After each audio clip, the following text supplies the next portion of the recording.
Cuando eras chico seguramente alguna vez te dijeron que aprender no es memorizar. Por ejemplo, yo memoricé cómo decir Chong Wo Chi Lao, pero eso no significa que haya aprendido chino porque no entiendo qué carajo significa, no lo puedo explicar, no lo puedo aplicar a una situación real. Y encima el otro día cuando le pregunté al chino de la vuelta qué significaba, me echó del supermercado.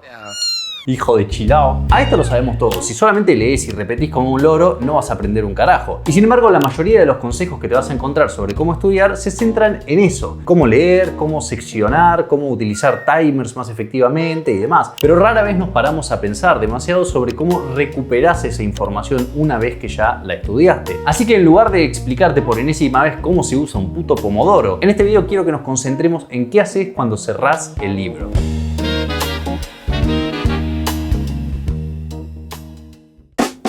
Hola de nuevo, antes de explicar el método te la vas a comer con y sin pretexto. Ya vas a entender. Resulta que la memoria y el aprendizaje se pueden modelizar en 3 pasos: codificación, almacenamiento y recupero. La codificación es cuando recibís la info y la convertís a algún formato que tu cerebro pueda almacenar. Por ejemplo, si te digo pito o te muestro un pito como el que ves en pantalla, tu cerebro no va a guardar literalmente las ondas sonoras o las imágenes que llegaron a tus ojos, sino que lo va a convertir en un constructo, una representación que puede almacenar. El almacenamiento es simplemente guardar la información una vez que ya está codificada. Es básicamente cuando el pito ya está dentro tuyo y se queda ahí hasta que lo vuelvas a necesitar. Por último, el recupero es cuando sacás el...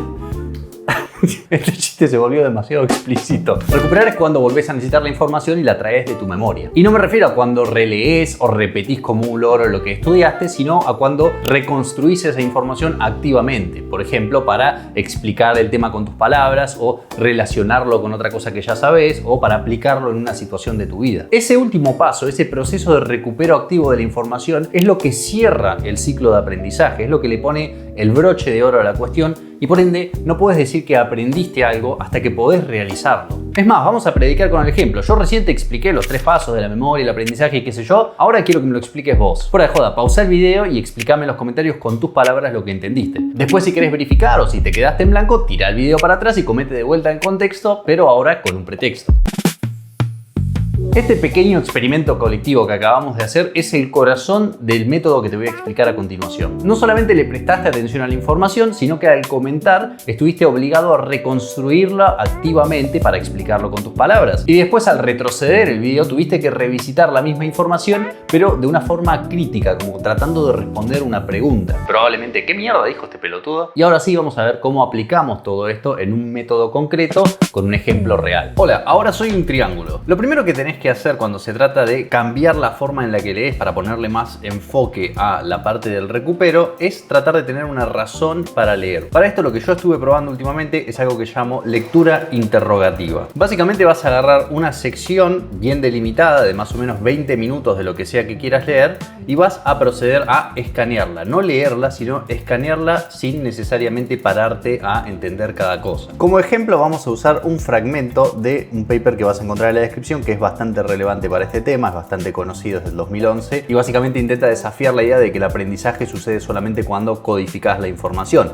Yo ya lo leí, así que es medio trampa, pero por ejemplo, acá veo codificación. Codificación no necesariamente sabes qué significa, entonces una pregunta puede ser ¿qué es la codificación? Otra pregunta obvia es esto, ¿qué es recuperación, recupero? Y un follow-up de este tema es ¿qué dicen al respecto los investigadores? Además de esta clase de preguntas que son básicamente capturar palabras clave, también podés hacer preguntas más generales. Por ejemplo, ¿citan evidencia empírica para decir lo que dicen? Eso sería una pregunta más bien metodológica. Estás tratando de entender por qué sostienen lo que sostienen, por qué se piensan que me pueden decir a mí qué pensar. Ya tu hermana. Si querés ir un pasito más adelante, también podés hacer preguntas un poco más combativas. Preguntas como por ejemplo, ¿tienen razón? Esta es una pregunta buenísima porque automáticamente te obliga a pensar. Sí o sí tenés que decir ¿qué opinás vos del asunto? ¿Qué onda? ¿Entendiste? ¿Te pareció que tenía sentido lo que estaban diciendo? Una vez que ya tenés esta lista de preguntas formuladas, vas simplemente a leer la sección del texto que tenías en mente. Es incuestionable que las actividades que promueven una codificación efectiva, conocidas como tareas de estudio elaborativas, son importantes para el aprendizaje. Sin embargo, la investigación en ciencia cognitiva ha cuestionado la suposición de que la recuperación retrieval es un proceso neutral y sin influencia en el aprendizaje. no solo la recuperación produce aprendizaje, sino que un evento de recuperación puede representar, de hecho, una actividad de aprendizaje más poderosa que un evento de codificación. Claramente, como esta sección es demasiado breve, no se responde la mayoría de mis preguntas, así que me tengo que meter en orto todas las preguntas. Y además, como es bibliografía académica, hay muchas cosas que asumen que vos ya sabés. Yo con esa clase de cosas suelo simplemente ir y googlear lo que necesito googlear, ¿sí? Si necesitas salir un poquito del texto para responder tus preguntas, está bien. Ese trabajo adicional es una dificultad deseable que va a hacer que el conocimiento quede más solidificado. Otra cosa también es que si sabés la respuesta, podés tratar de contestártela a vos mismo, ¿no? Codificación es el primer paso del proceso de formación de memoria. Es cuando tu cerebro agarra la info en su forma nativa y la convierte a su forma cerebrística, cerebristicacionista, también puede ser. Son dos acepciones básicamente equivalentes. Esto también está buenísimo. Generalmente, si estás estudiando algo así en la universidad, los tópicos que aparezcan, las palabras claves que aparezcan, tal vez no las viste en este texto directamente, pero tal vez sí lo escuchaste o lo leíste en otro lugar y en otro lugar te dieron el significado. Por ende, está bueno que lo utilices como oportunidad para ejercitar esa recuperación activa de esa otra información relacionada. Otra pregunta que sí deberíamos poder responder claramente es qué dicen los investigadores al respecto. Sostienen que el recupero es tanto o más efectivo que la codificación para el aprendizaje. Y por último, la pregunta sobre si tienen razón, le vamos a poner yo qué mierda sé.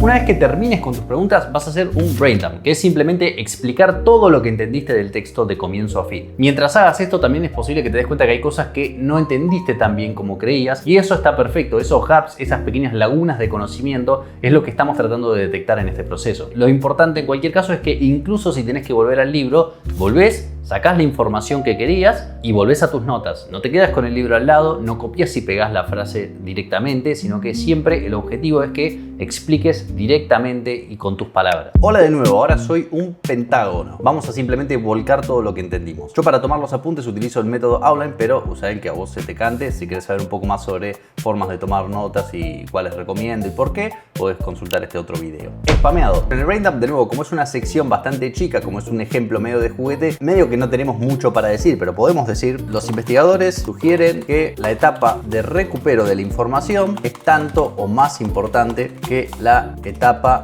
de codificación. Verbigracia, no verbigracia, verbigracia, loco, tenés la idea pija vos también. Nos esforzamos porque el proceso de codificación esté limpio de distracciones, creamos mapas conceptuales, outlines y demás. Todas estas cosas son efectivas e importantes, pero el punto es que frecuentemente tratamos al recupero como si fuese simplemente un proceso de chequeo de la integridad de la info almacenada. Y eso, mucho más no le podemos sacar a ese breve fragmento, pero esto sería esencialmente una sección de estudio. También, si tu editor lo permite, podés utilizar pequeños símbolos. Acá en OneNote, por ejemplo, podés ponerle estrellitas, signo de pregunta y demás. Si querés, podés utilizar esta clase de símbolos como para indicarte después, che, esto es un concepto importante, esto todavía no encontré la respuesta y demás. Una vez que tenés el brain dump y la sección terminada, simplemente vas a tomarte un descansito. Che, que te lo ganaste, le pusiste onda. Por eso voy a retornar a mi forma rectangular.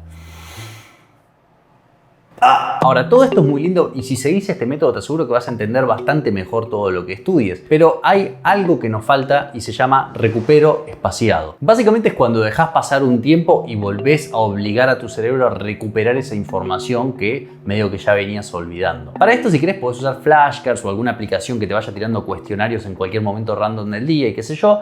Pero si sos un paja como yo, hacé lo siguiente. Ahora, suponete que ya estudiaste varias secciones. En cada una hiciste sus prepreguntas, su brain dump, tomaste un descanso, prepreguntas, brain dump, qué sé yo. Cuando llega el punto en el cual te querés ir a dormir, ya no das más, te vas a la mierda, vas a hacer una sección más y vas a escribir un breve cuestionario. Ese cuestionario tiene que ser una especie de examen de todo lo que estudiaste en esta sesión de estudio. O sea, en este caso sería de las 3 secciones que estudiamos. Simplemente hacete algunas preguntas tipo examen. ¿Qué dicen Karpike y Blunt sobre el recupero de información al estudiar? Explique los 3 pasos de la formación de memoria. ¿Cuál es más importante? Esa es medio una pregunta trampa, libre interpretación, y va a depender de qué opines vos básicamente después de leer la bibliografía. Otra pregunta puede ser ¿cómo podés aplicar el recupero activo en tu estudio? Vas a tener que dar ejemplos reales. Fíjate que todas las preguntas que hago tienden a obligarte a elaborar sobre un tema, hacerte dar tu opinión sobre ese tema o tal vez aplicarlo a nuevos contextos. Esos son buenos objetivos a tener en mente cuando crees esta clase de cuestionario. Y listo. Listo, el cuestionario este es para tu yo futuro. Vos no lo vas a contestar, sino que la próxima vez que vengas a estudiar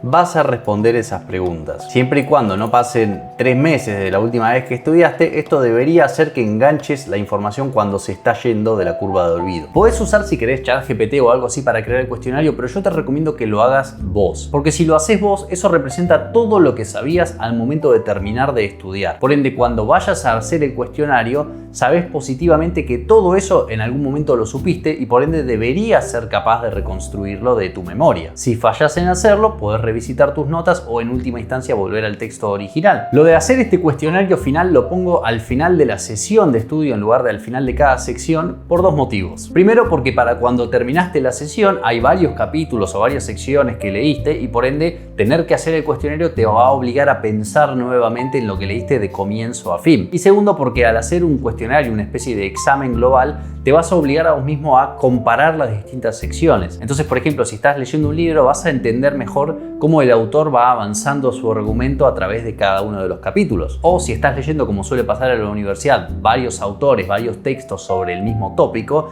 esto es buenísimo, porque te obliga a comparar las perspectivas de esos diversos autores sobre el mismo tema. Yo me acuerdo, por ejemplo, que en sociología, cuando estudiaba filosofía en la universidad, me dieron a estudiar la Revolución Francesa desde la perspectiva de Durkheim, Weber y Marx. Al hacerme estudiar los 3 autores al mismo tiempo, tuve que comparar las formas en las que cada uno de ellos interpretaba el mismo fenómeno histórico y eso me dio una visión mucho más completa de qué pensaba cada uno mediante entender en qué se diferenciaban, cómo interpretaban cada cosa y demás. Esta técnica de andar agarrando textos distintos que toquen el mismo tema o temas semejantes se llama interleaving y es increíblemente efectivo para estudiar. Y bueno, eso, obviamente el tema da para un montón más, pero como siempre quería dejarles un método bastante sencillo y que a mí personalmente me haya funcionado. En la descripción te dejo fuentes y eso, toma agua. Chau.